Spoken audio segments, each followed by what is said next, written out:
Well, hello again. This is the 8th of April 2024, and this is another Aughty Thoughty, and this one is about the anti vax movement, which is not only a personal pet peeve, but is also quite a major issue for the autistic community as a whole. Why? Because of that 1998 paper published by a researcher named Andrew Wakefield, who was paid, he later admitted, by rival drug companies to prove that the MMR vaccine causes autism. Of course, as when he finally admitted that he had been paid to produce this completely false research, his devoted fans decided that it was more likely he had been paid to retract his statement, because that's how things work, presumably, in their world. Anyway, they choose to believe that obviously the MMR must be causing autism, because MMR vaccines and autism diagnosis were both pretty much unheard of 30-40 years ago and are now commonplace. Just like mobile phone ownership and internet use, and female vicars, and children named Caleb. And none of these things are connected to each other or to the MMR or to autism. In fact, my own personal age has increased steadily year on year since the mid-1980s, and that isn't connected to any of these things either. The reason the MMR suddenly became very popular in the late 80s, early 90s was that was when it was introduced. The reason autism diagnosis rates have been gradually increasing is because of more research and more awareness. It does seem odd that, seeing as they like looking at charts so much, it seems to have passed them by that, autism diagnosis go right back to the 1920s, and did exist for a long time throughout the 20th century. In fact, in 1940s Germany, there was so many autistics invented that, of course, the famous Dr. Asperger was put in charge of dealing with them and sort of separating the wheat from the chaff by the Nazi Party, which I actually did a video about quite a long time ago. But anyway, autism has been around a very long time, has been known about for a very long time, but has only in the last 3-4 decades become widely known by the general public. It also seems to have passed them by that there was a sudden uptake of the MMR when it was introduced, and autism diagnosis rates didn't go MMR introduced, whoop, and then continue on a flat. But that's by the by. Anyway, for a long time, I always assumed the anti-vax movement was some sort of, quirky little cult in America that was, bit silly, but otherwise, well, yeah, ultimately not something that I should be worrying about. Until I was pregnant with my first child in 2017, and the midwife actually asked me at a routine appointment, "Are you planning to vaccinate your child?" Well, yeah, I am, because I don't want him to die of measles. I don't want him to get polio. It's why would I not vaccinate him? And that was the first indication I had that this was a major problem. And then you start seeing little notes in comment sections and things by people who clearly have the mindset that vaccines are a negative thing. They've sort of seen something somewhere suggesting that there's something there that they ought to be worried about. And they're not sure what it is. And, they've got this, they've been presented with the option, do you want to vaccinate your child or not? And they're starting to question, why would I not? Is there a reason I might not? And I think it really blew up out of all proportion during the pandemic, because of course people were being sort of very strongly encouraged, shall we say, to get the vaccination. And I can see why in America they would be suspicious, because of course they have to pay for their healthcare. They pay through the nose for their healthcare. A lot of them get ripped off. A lot of doctors and insurance companies and things are so much more interested in turning profit than actually helping people who are ill. Of course, Americans would be suspicious. You can sort of forgive them for that. But if you don't actually pay for these things, if the doctors are getting paid the same whether they give out the vaccinations or not, if there's no sort of insurance involved, why would they be doing it? What is their motive? And then all the rest of the conspiracy theories come into play, don't they? All the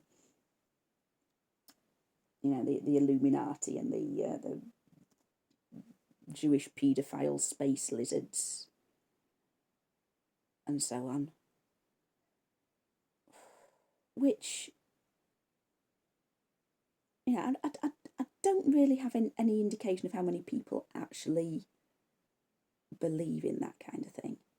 I think there's,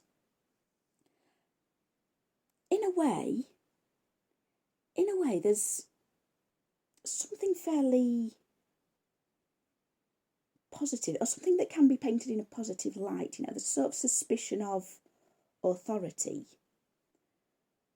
There's an understanding that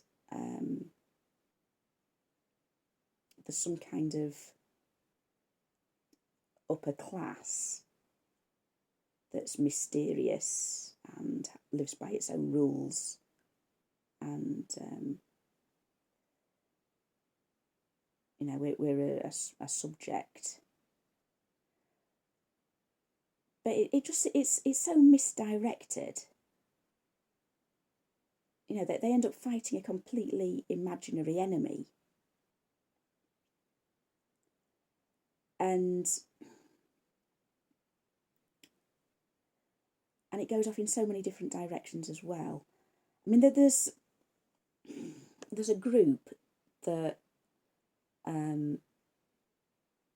don't know exactly where they're based, but certainly outside my local park, once a week, they're all lined up along the main road with all the placards tied to the fence railings about chemtrails and people being forced to become transgender, and are doctors healers or drug pushers? That's really making me think. Ooh, maybe they just want me to take lots of drugs. Oh, maybe that's what it is. And my favourite one, of course, is freedom of speech equals banned. yeah, they are literally tying their placards about their, completely stupid made up causes to the railings of the local park alongside a main road, having the friends drive up and down round the roundabouts, beeping their horns at them, going harassing people in the playground. I'm just trying to have an afternoon out with the kids. And their freedom of speech is being banned.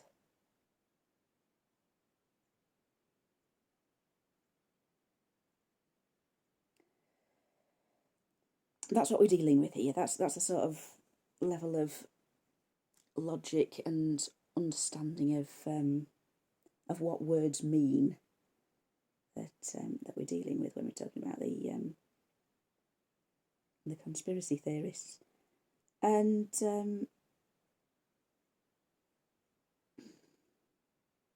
why is this an autistic issue? Yeah, I mean, as you can see, it's something that I personally feel very annoyed about. But it's not just that there's a load of very silly people saying silly things. It's a serious issue for autistic people because clearly they see us as some kind of curse. They believe that being autistic is a fate worse than death.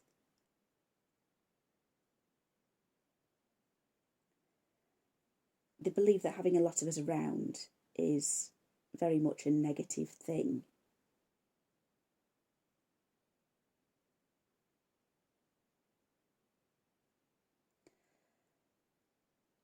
They would rather people not be vaccinated, be vulnerable to, all these diseases that have been all but eradicated. Measles and tuberculosis and polio and so on, because of vaccines. They would rather these things, become part of everyday life again, having people, not just die of these things, but suffer from them for a long time. And deal with all the sort of long-term effects of these things, people being stuck in iron lungs because they had polio and so on. Because they are so terrified of autism.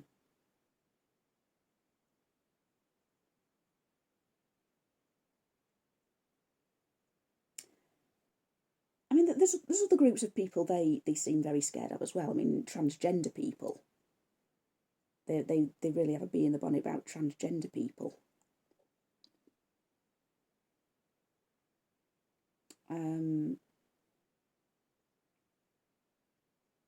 I don't know what their problem is with it. I mean, transphobia is so odd. Why are they so? Why?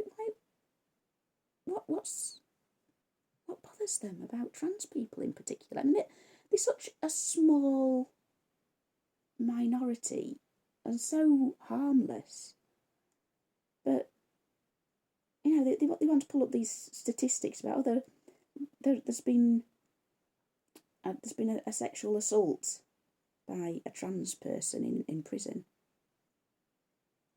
who was put in a woman's prison, even though they sort of genetically, biologically male, who were put in a woman's prison, and they've been able to say, well, how many cisgender people have sexually assaulted other people in prison? I seem to think that, if a man says he is a trans woman, he can just wander into a woman's changing room and sit in a corner hoping to catch sight of a bit of bum, and will go completely unnoticed and no one will put any complaints in, and he will not be strongly encouraged to leave. And for some reason that means we shouldn't support real trans people, whether male or female.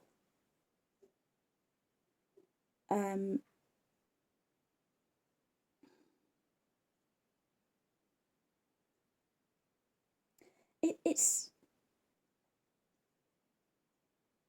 it's just a mindset that is so completely alien and so divorced from logic that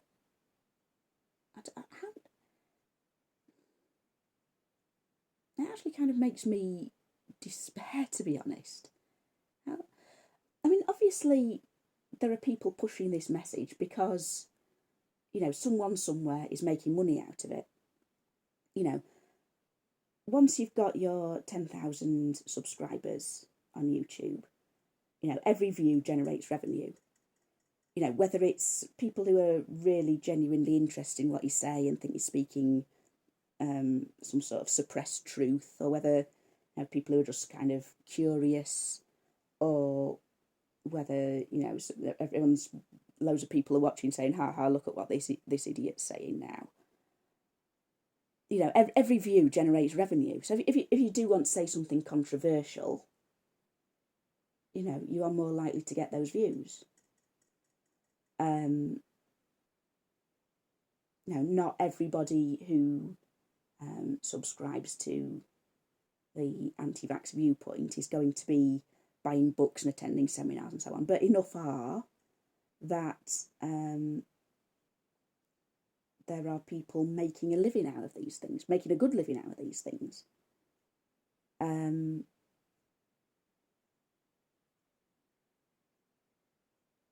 As I say, it's very hard to judge what sort of proportion of people are, serious about these views, and how many are, trolling, and how many are sort of sympathetic, maybe curious, open to it. Because every space that you go into to try and gain some sort of perspective is biased.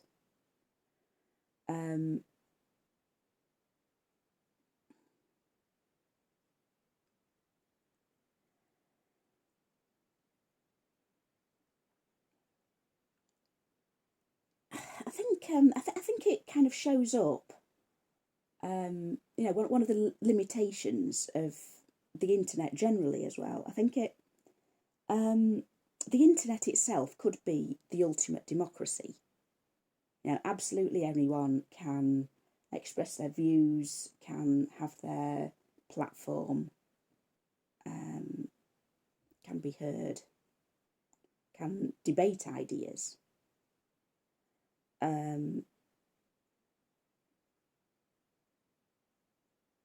But it ends up, with paid content and, sponsored ads and things. The people who are making money get their views heard before anybody else.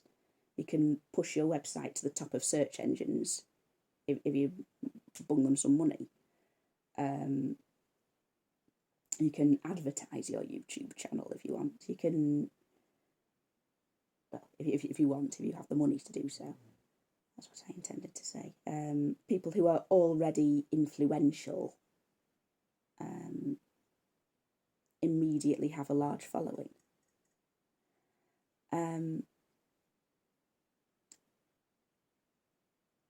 And so it becomes weighted and biased, and it becomes very hard to work out who is who and who is honestly giving out information, who's reliable, who's genuine, and who is a con artist, basically. I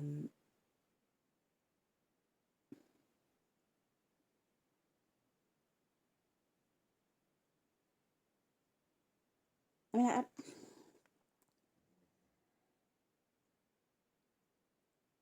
I think the people who really are genuine do often get buried under all the noise.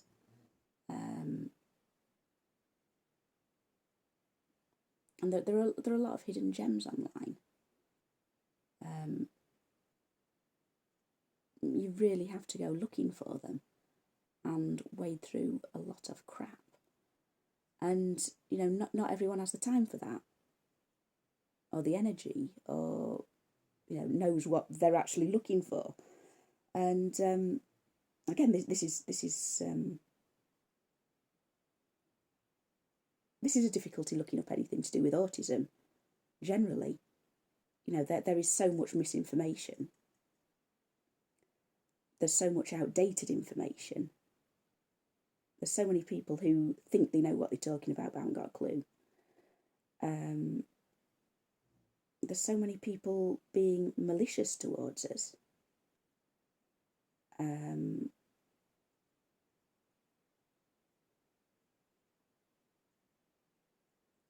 so many people just who are trying to sell a book.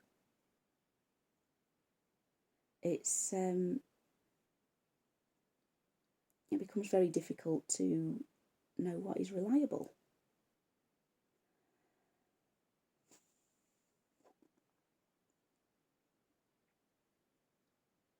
And that's been, why it took me to the age of 32 to understand that I myself was autistic. It's there's just so much bad information out there, and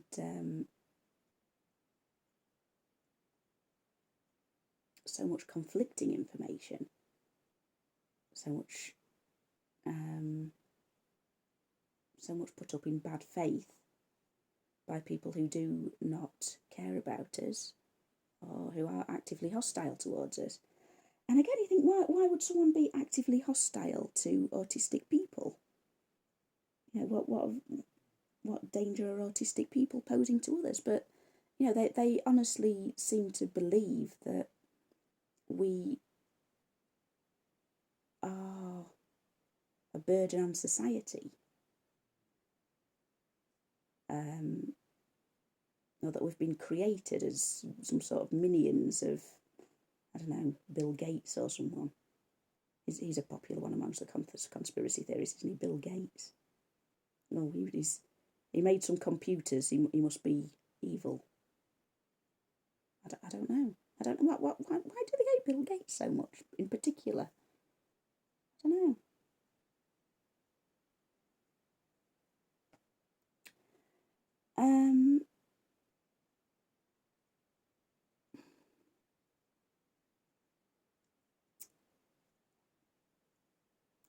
Yes, the conspiracy theorist movement. It's very bad for autistics, amongst others. I'm just going to leave it there. I've had enough. I'll see you in the next one.